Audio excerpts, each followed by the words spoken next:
You just mentioned how the Dolphins are having trouble closing games against winning teams because of maybe the little things that are not getting done. Mm-hmm. The Bills seem to have been crowned as the team that cannot get the little things done right. And now Ken Dorsey has been bounced in between weeks 10 and 11, Jason, and it's a short week.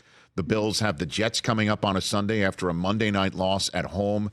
How do you think that's going to change anything with Joe Brady calling the plays for the first time for Josh Allen?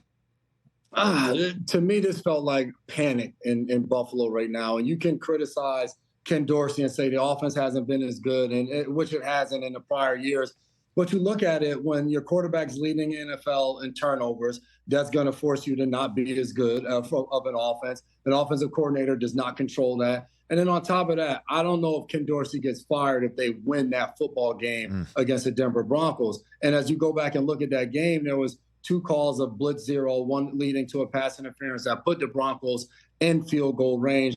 And then they had 12 men on the field, which led to ultimately the game-winning field goal. Ken Dorsey has absolutely nothing to do with either of those plays. So you can get on him and say they didn't do X, Y, and Z. They played well enough to win a football game on Monday night in prime time. They fell short. Sean McDermott calls the plays on defense, special team coordinator, or whoever's fault it was. You don't really have to sub on a Mayday situation where they're going for that field goal, force them to make the kick. So some of those issues that transpired to me weren't even Ken Dorsey's in that one game, and you're getting rid of him. I think it's panicked of a sense of like, we got to do something to figure out why we're at the record that we're at. But I'm not really convinced that now all of a sudden, it's not like Joe Brady can install a brand new offense. If we believe that he's just going to call plays to an extent where now this Buffalo offense is going to blow up with the same weapons as everybody else around, I'm not too sure of that. Well, you're also the perfect guy to ask this part of the Buffalo Bills equation question here.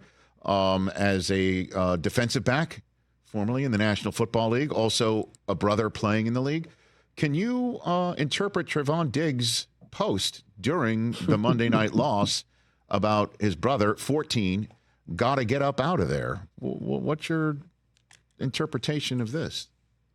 I hit Dev up right away because my 8 years in Tennessee, we never made the playoffs. And I went to Cleveland, didn't win a single game. At no point did Dev ever take to Twitter and say, we got to get number 30 up out of there. I would have appreciated it if he could have got me somewhere else. But you look at this and you're like, all right, Trevon's on another team. He's just talking to his brother. But those guys are close. You got to assume some of the things he's saying is coming from Stephon. And I'm not saying he wants out, but he's obviously frustrated. We saw that in the offseason. So it's very interesting to me.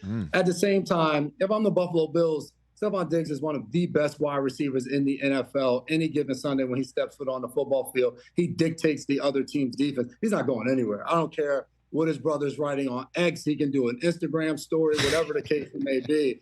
Stephon's heater. He's our guy. We love him. We'll do whatever he needs. But if I'm Buffalo, Stephon's not going anywhere. Catch the Rich Eisen Show every single day on the Roku channel, 12 to 3 Eastern, for free.